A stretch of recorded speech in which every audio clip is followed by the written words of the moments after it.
Kothapalli 18వ division ప్రజలకందరికీ కూడా నమస్కారాలు. నేను మీ జమీలుద్దీన్ బీఆర్ఎస్ పార్టీ అభ్యర్థిగా మీ ముందుకు వస్తా ఉన్నాను.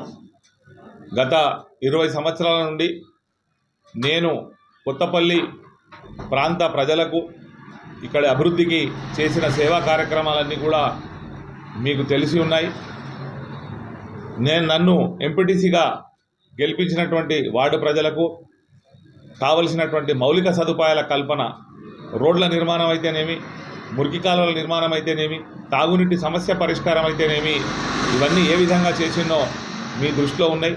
అంతేకాకుండా మన కొత్తపల్లిని మండలంగా మార్చడంలో నా యొక్క పాత్ర, కొత్తపల్లి ఏదైతే మెయిన్ రోడ్ ఉందో దాన్ని 200 ఫీట్లు వెడల్పు చేస్తామని చెప్పి నేషనల్ హైవే వాళ్ళు ప్రయత్నం చేసినప్పుడు ఇక్కడ సుమారు 300 ఇండ్లు ఆ రోడ్డు వెడల్పు కార్యక్రమంలో కోల్పోయి మన ఊరు వల్లకాడుగా మారే ప్రమాదం ఉందని చెప్పి నేను చేసినటువంటి పోరాటం, ఆ తదనంతరం ఆ నేషనల్ హైవేకు బైపాస్ రోడ్ శాంక్షన్ కావడం కూడా మీ అందరికీ తెలిసి ఉన్నది. నేను గత 20 సంవత్సరాల నుండి నాకు అధికారికంగా పదవి ఉన్నా లేకున్నా నిత్యం ప్రజాసేవలో ఉన్న విషయం కూడా మీకు తెలుసు. బస్టాండ్లో ఉన్నటువంటి నా ఆఫీస్కు అన్నా అని ఎవరైనా నా దగ్గరికి వస్తే నేను ఉన్నా అని చెప్పి వారి యొక్క సమస్యలు పరిష్కారం చేసిన విషయం కూడా మీకు తెలుసు. ఇప్పటి వరకు నాపై ఎలాంటి అవినీతి అక్రమాలకు పాల్పడ్డ మచ్చ కూడా లేదు.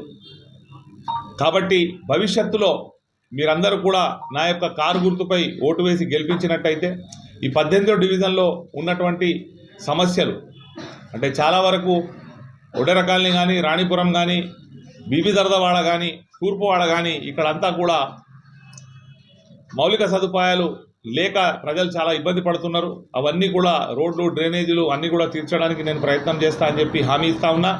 అంతేకాకుండా కొత్తపల్లిలో ఒక బస్టాండ్ నిర్మాణం, బస్సులు ఆగే విధంగా చర్యలు తీసుకోవడం, దాంతోపాటు ఈ పెరిగినటువంటి ఇంటి పనులు ఏవైతే ఉన్నాయో ఆ కొత్తపల్లి ప్రాంతాన్ని మనం మున్సిపల్ కార్పొరేషన్లో కొట్లాడి శివారు కాలనీ కింద గుర్తించినట్టయితే ఇక్కడ ఉన్నటువంటి ఇంటి పనులను కూడా తగ్గించే అవకాశం ఉన్నందున నేను తప్పకుండా దాని కొరకు కూడా కృషి చేస్తానని హామీ ఇస్తున్నా.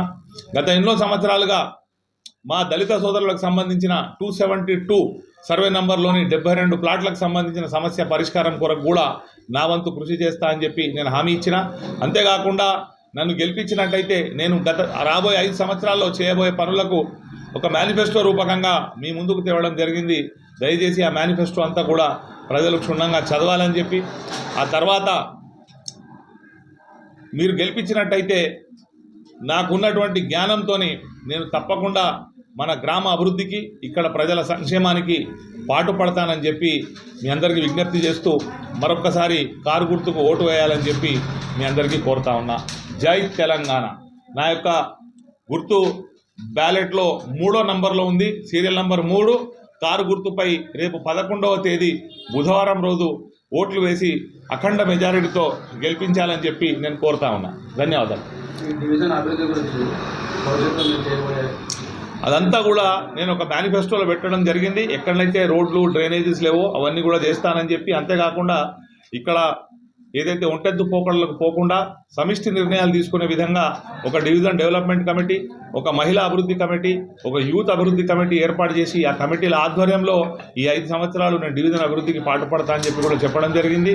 ఇక్కడ ప్రజలకు ఉన్నటువంటి ప్రధానమైన సమస్యలు ఏవైతే ఉన్నాయో, చాలామందికి సొంత ఇండ్లు లేవు, ఇండ్ల స్థలాలు లేవు, వాటి కూడా పరిష్కారం. అంతేకాకుండా ఇక్కడ కుక్కల బెడద, పందుల బెడద, దాంతోపాటు దోమల బెడద, ఇవన్నీ కూడా ప్రజలు సతమతమవుతా ఉన్నారు. ప్రధాన రహదారి ఏదైతే ఉందో కొక్కరకుంటకు పోయే రోడ్డు, దానికి గత బీఆర్ఎస్ ప్రభుత్వం నిధులు మంజూరైన ఈ రోజు వరకు కూడా దాని నిర్మాణం చేపించలేదు. కాబట్టి ఆ నిర్మాణం చేయించాల్సి ఉన్నది. ఎల్లమ్మ గుడి రోడ్ నిర్మాణం చేయించాల్సి ఉన్నది.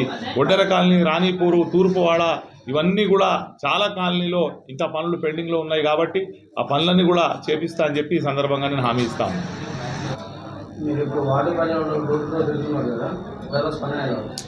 నేను ఈ 18వ వార్డుకు సంబంధించి ప్రజల దగ్గరికి పోయినప్పుడు వాళ్ళు ఆప్యాయతతో నన్ను అలుముకొని నా తలపై చేయబెట్టి వాళ్ళు దీవిస్తున్న విధానం ఏదైతుందో అది నేను 100% గెలుస్తా అని చెప్పి నాకు నమ్మకం కలిగిస్తూ ఉన్నది.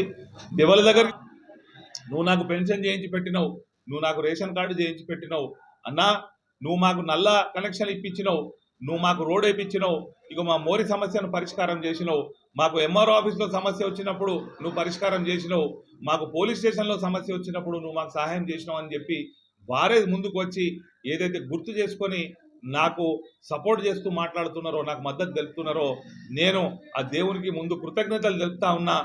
నేను చేసినటువంటి పనులు, సేవ నా ప్రజలు ఇంకా కూడా గుర్తుంచుకొని నన్ను భవిష్యత్తులో కూడా దీవిస్తారని చెప్పి నేను ఆశిస్తున్నా.